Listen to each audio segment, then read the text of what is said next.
Hello दोस्तों, welcome back to my channel. So guys, I hope everyone is doing great well. So guys, आज की class में हम कुछ न्यू सीखेंगे, न्यू लर्न करेंगे। जैसे कि मच हो गया, लिटिल हो गया, मैनी, लिटिल। तो इन सब की जो इस तरह के वर्ड हैं, इन्हें हम अपनी लाइफ में या फिर अपनी इंग्लिश लर्निंग में, राइटिंग में कैसे यूज करें या फिर कैसे इनको सीखें। तो चलिए आज हम इन्हीं सभी डाउट्स के साथ अपनी क्लास को शुरू करते हैं। और आज की क्लास स्पेशल है, तो आपसे रिक्वेस्ट है कि स्किप न करें, कंप्लीट देखिए, क्योंकि इंग्लिश है या कोई भी सब्जेक्ट है, अगर हम उसे कंप्लीट देखते हैं तो ये वो हमें समझ में आता है। तो चलिए क्लास को शुरू करते हैं और जानते हैं कि इस तरह के वर्ड्स का यूज कहाँ कहाँ पर और कैसे कैसे होता है। चलिए, तो हमारा फर्स्ट वर्ड है मच। क्या है? Much, MUCH, much. तो चलिए जानते हैं कि हम इसका यूज कैसे करें। इसका प्रयोग अनकाउंटेबल नाउन के साथ किया जाता है। तो ये क्या है? मच। मच मीन्स होता है अधिक। क्या? अधिक। लेकिन इसका यूज हम अनकाउंटेबल नाउन में होता है। जैसे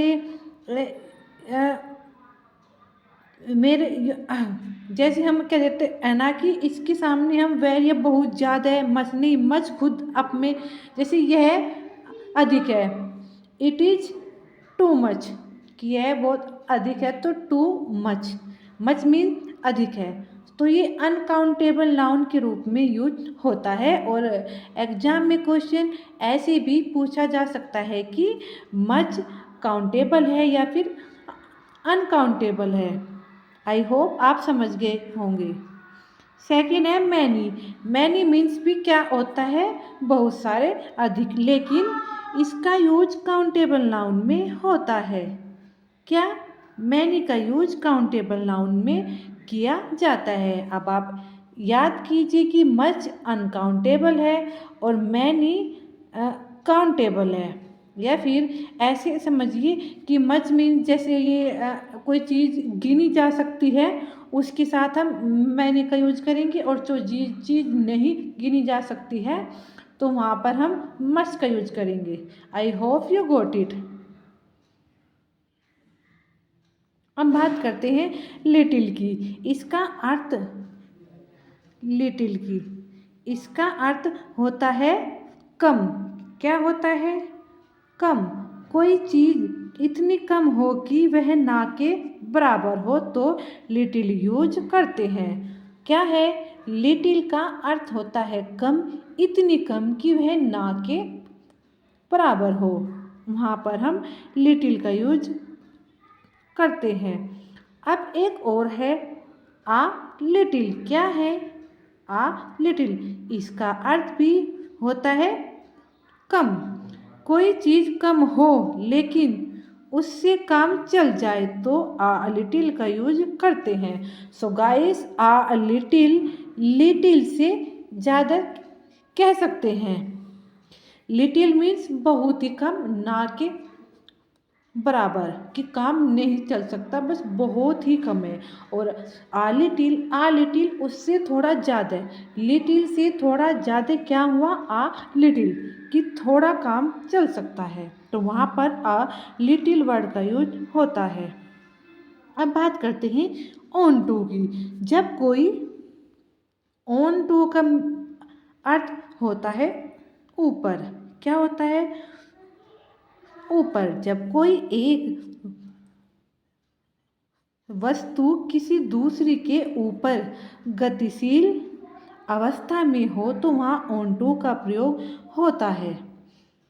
एग्जाम्पल, मैं घोड़े के ऊपर, आई मीन किसी चीज़ के ऊपर गतिशील होने को क्या कहेंगे? ऑन टू का प्रयोग होगा। जैसे मैं घोड़े के ऊपर कूदा, तो I jumped on to the horse.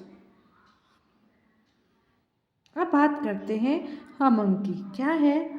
Among. जब कोई चीज़ दो या दो से अधिक व्यक्तियों या वस्तुओं के बीच में हो, तो अमंग का यूज होता है। क्या समझे आप? जब कोई वस्तु दो से अधिक, क्या, दो से अधिक, दो से ऊपर जितने भी वस्तु और व्यक्तियों के बीच की बात हो तो वहाँ पर हम अमंग का यूज करते हैं। अब बात करते हैं बिटवीन की। सो गाइस, आप इससे पहले ये बता दें कि अमंग का अर्थ होता है बीच में, मतलब किसी दो से ज़्यादा व्यक्तियों या फिर वस्तुओं के बीच में। एंड नेक्स्ट है बिटवीन, इसका अर्थ भी होता है बीच में, लेकिन ये सिर्फ दो व्यक्तियों और दो ही वस्तुओं के बीच में यूज किया जाता है। जब बात दो की हो तो वहाँ पर क्या यूज करेंगे? बिटवीन। लेकिन जब बात दो से ज़्यादा की हो तो वहाँ पर हम क्या यूज करेंगे? यस, अमंग का, AMONG, अमंग का, राइट। नेक्स्ट, अब बात करते हैं लिसन की। लिसन का भी अर्थ होता है सुनना और हियर का भी अर्थ होता है सुनना। तो चलिए इसे समझते हैं कि इसमें अंतर क्या है। लिसन, जब आवाज़ किसी भाषा में हो, जैसे गाना सुनना, मतलब कि जब मैं किसी दूसरे को सुन रहा हो, किसी भाषा को सुन रहा हो, तो वहाँ पर हम यूज करेंगे लिसन, दूसरे के सुनने को। अब बात करते हैं हियर की। जब आवाज़ किसी भाषा में ना हो, जैसे नदी झरने की आवाज़, क्या समझे आप? लिसन, जब हम किसी भाषा को सुनते हैं, जैसे मैं आपको कह रही हूँ कुछ और आप मुझसे बात कर रहे हैं, तो क्या हुआ? सुनना। और लेकिन बात करते हैं हियर की। हियर मीन्स जैसे म्यूजिक, किसी भाषा का ना, किसी नदी झरने की आवाज़ को सुनना, मतलब कि वहाँ पर हम भाषा का यूज नहीं हो सकता, ना हो, लेकिन फिर भी हम उस चीज़ को सुन रहे हो और समझ रहे हो कि हाँ यह किसी चीज़ की आवाज़ है। आई होप आप समझ गए होंगे इस छोटे से अंतर को। भाषा को सुनना, चाहे वो किसी भी चीज़ के गाने, सिंगिंग कोई भी है, तो वहाँ क्या आएगा? लिसन। लेकिन किसी भाषा का न हो करके किसी चीज़ की आहट आहट सुन ली हमने, कोई भी आवाज़ सुन ली, तो वहाँ पर हम यूज करेंगे हियर का। अब बात करते हैं क्राई। CRA, क्राई मीन्स क्या होता है? रोना, और वीप मीन्स भी रोना। अब बात करते हैं कहाँ पर हम क्राई का यूज होगा, तो तेज आवाज़ में रोने के लिए हम क्राई का यूज होता है। और वीप, चुपचाप, अगर मैं ज़ोर ज़ोर से रो रहा है, जैसे बच्चे हैं वो तेज तेज से रोते हैं, तो वहाँ पर हम यूज करेंगे क्राई का। अब बात करते हैं वीप की, जो चुपचाप रोते हैं, जैसे हम सब कुछ अपनी अलग फीलिंग, मतलब कुछ भी हमारे साथ ट्रेड होती है, कोई बात होती है कि हम दूसरे से शेयर नहीं कर सकते और हम चुपचाप रोते हैं, तो वहाँ पर हम वीप का यूज करते हैं। अब है ग्लोमी। क्या है? ग्लोमी, जब कोई व्यक्ति रोकर अपना दुख प्रकट करे, तो वहाँ पर हम ग्लूमी, जैसे मेरी भी हैबिट, मतलब मेरे साथ भी है कि जब मैं बहुत ज़्यादा दुखी होती हूँ, तो मैं किसी ऐसे के सामने अपना दुख शेयर करती हूँ, तो मेरा रोना आ जाता है, तो वो क्या हुआ? ग्लूमी। कि जब कोई व्यक्ति रोकर अपना दुख प्रकट करे, तो वो क्या हुआ? ग्लूमी। अब है ग्रीफ। ग्रीफ मीन्स क्या होता है? दुख प्रकट करना।